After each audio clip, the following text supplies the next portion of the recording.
बुद्धि का PASS model यह बुद्धि के आधुनिक सिद्धांतों में से एक है। इसके नाम के आधार पर ही इसके कार्यों का पता लगता है। PASS ये 4 कार्य हैं जिसके आधार पर इसका नाम दिया गया है, तो इसे पास मॉडल कहा जाता है। और इसे JP दास, जैक नीलगिरी और किर्बी ने 1994 में दिया था। इसलिए क्या है, आधुनिक सिद्धांत है। P से प्लानिंग, A से अटेंशन अराउजल, SS है साइमल्टेनियस, एक S और दूसरा क्या है, सक्सेसिव। साइमल्टेनियस सहकालिक जो साथ साथ होते हैं, सक्सेसिव जो क्रमानुसार होते हैं। तो यह बुद्धि का एक प्रक्रिया के बारे में बताता है, एक प्रोसेस है। तो यह सिद्धांत इंफॉर्मेशन प्रोसेसिंग अप्रोच, सूचना संसाधन उपागम पर आधारित है। इंफॉर्मेशन प्रोसेसिंग अप्रोच पर आधारित है। और इस सिद्धांत का आधार बना था लूरिया के द्वारा दी गई मस्तिष्क की संरचनाओं का विश्लेषण। लूरिया ने मस्तिष्क की संरचना का विश्लेषण किया था, कौन सा भाग क्या कार्य करता है। इसी के आधार पर JP दास, जैक नीलगिरी और किर्बी ने 1994 में अपना बुद्धि का पास मॉडल दे दिया था। संक्षेप में बुद्धि का PASS model P planning, attention arousal, simultaneous cognitive processing है और सक्सेसिव कॉग्निटिव प्रोसेसिंग। इन चारों कार्यों का क्या है, एक प्रतिफल माना जाता है।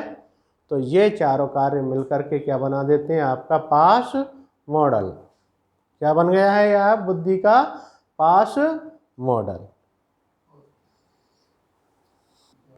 अवधान या भाव प्रबोधन, बुद्धि के हमने पास मॉडल में 3 वो पढ़े हैं। तो पहला क्या है, अवधान या भाव प्रबोधन। जब भी कोई हम एक समस्या है या कोई कार्य है बुद्धि का, अर्थात एक क्या आता है, उद्दीपक होता है। क्या मिलता है, उद्दीपक।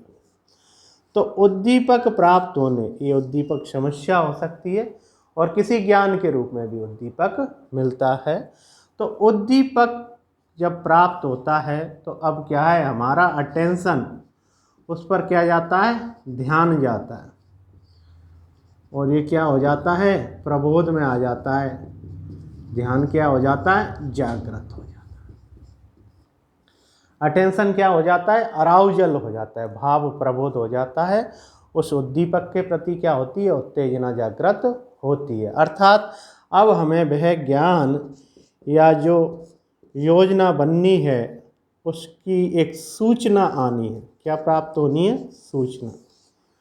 तो सूचना के प्रति हमारा क्या हो जाता है, ध्यान केंद्रित हो जाता है।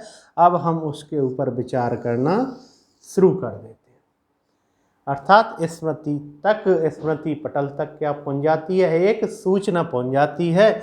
तो सूचना के प्रति ध्यान देना क्या है, अटेंशन अराउजल है, भाव प्रबोधन। तो पहला स्टेप क्या हो गया, हमें कोई उद्दीपक मिला या कोई सूचना मिली तो हमने उसके प्रति अपनी जागरूकता दिखा दी, चेतन अवस्था दर्शा दी है और उस पर विचार करना शुरू कर दिया।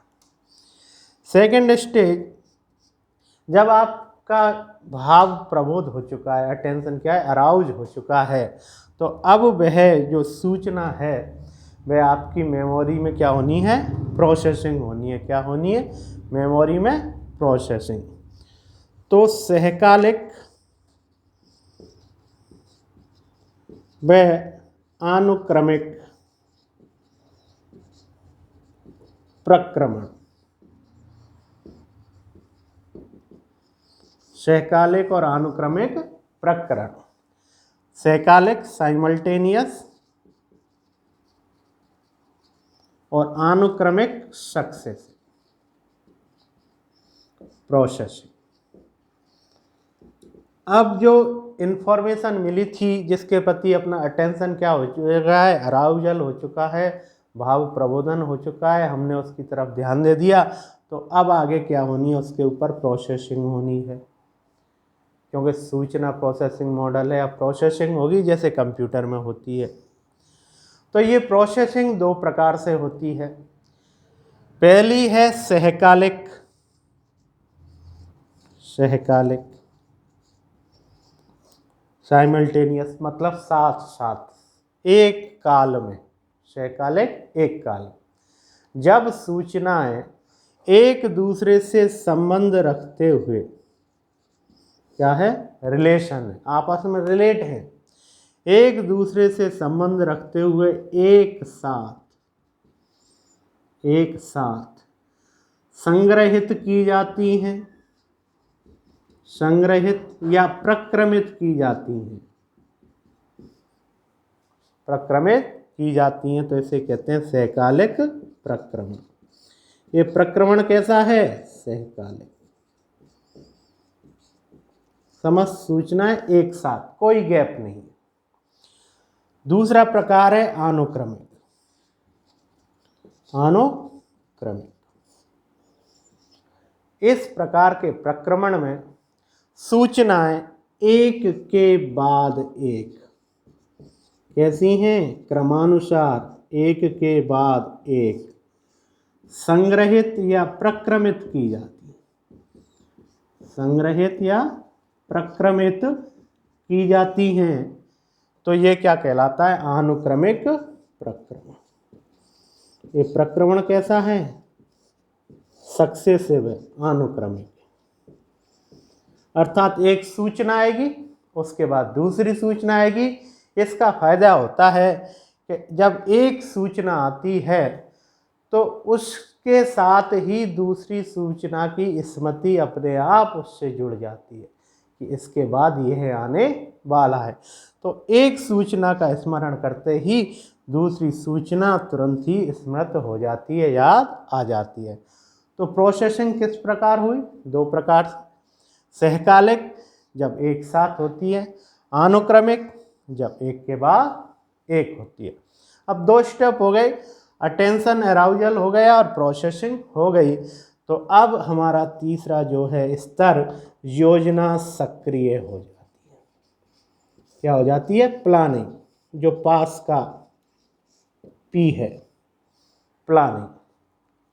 अटेंशन अराउजल होने के बाद, साइमल्टेनियस एंड सक्सेसिव प्रोसेसिंग होने के बाद, अब योजना, जिस कार्य को लेकर हम चले थे, अटेंशन अराउजल किया, प्रोसेसिंग की, तो अब क्या हो गई, योजना सक्रिय,